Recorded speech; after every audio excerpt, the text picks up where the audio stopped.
النهارده فيديو جديد ويلا بينا نختار فكرة جديدة مع بعض.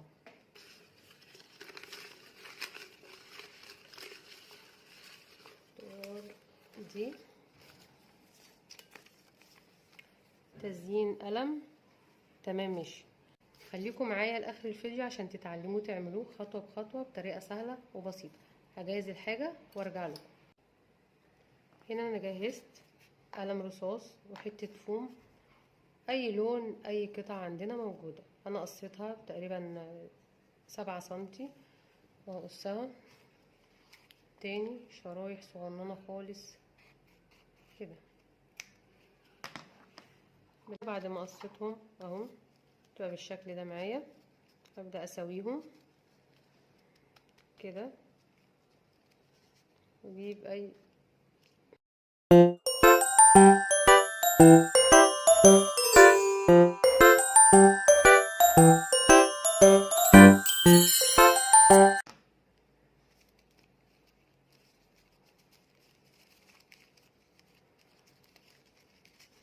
كده وافتحها كده من بعض تبقى شبه الوردة اهو.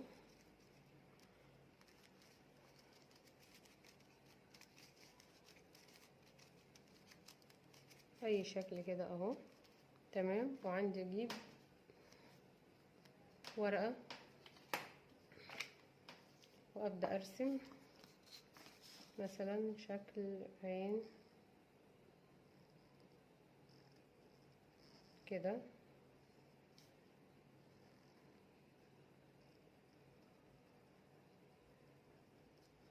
كده بالشكل ده واقصها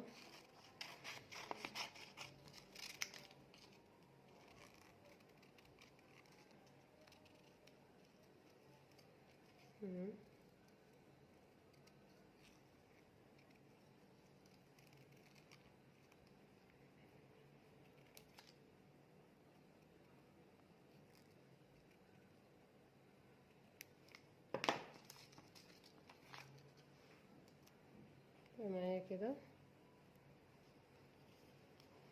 نجيب القلم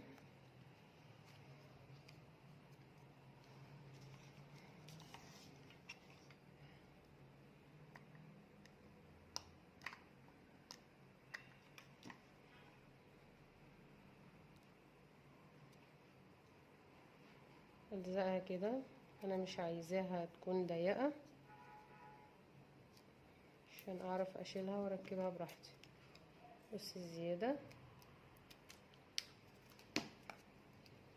بقت بالشكل ده معايا.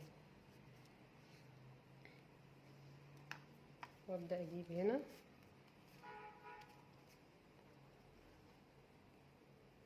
والزق العين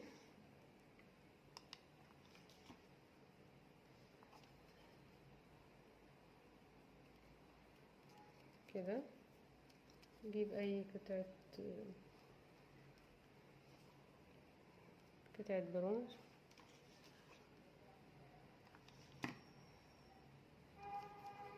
دي اعملها كده لبق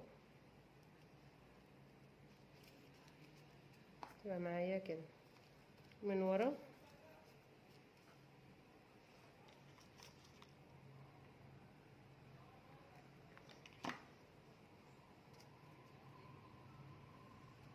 اثبتها كده من ورا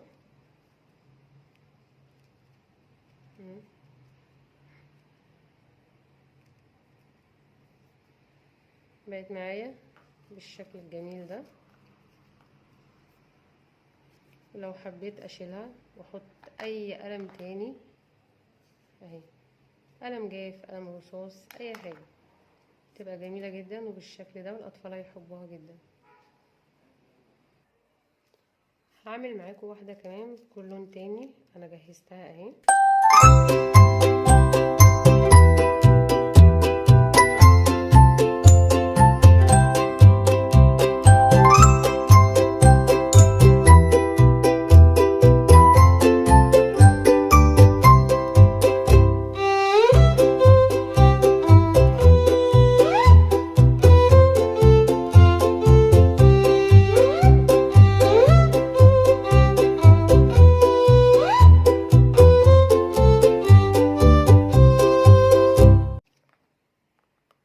ده شكل القلم النهائي. لو عجبكم قولولي في التعليقات، والفيديو الجاي نختار فكرة جديدة مع بعض، واللي عنده افكار يقولها لي في التعليقات برضو، وهننفذها مع بعض بإذن الله.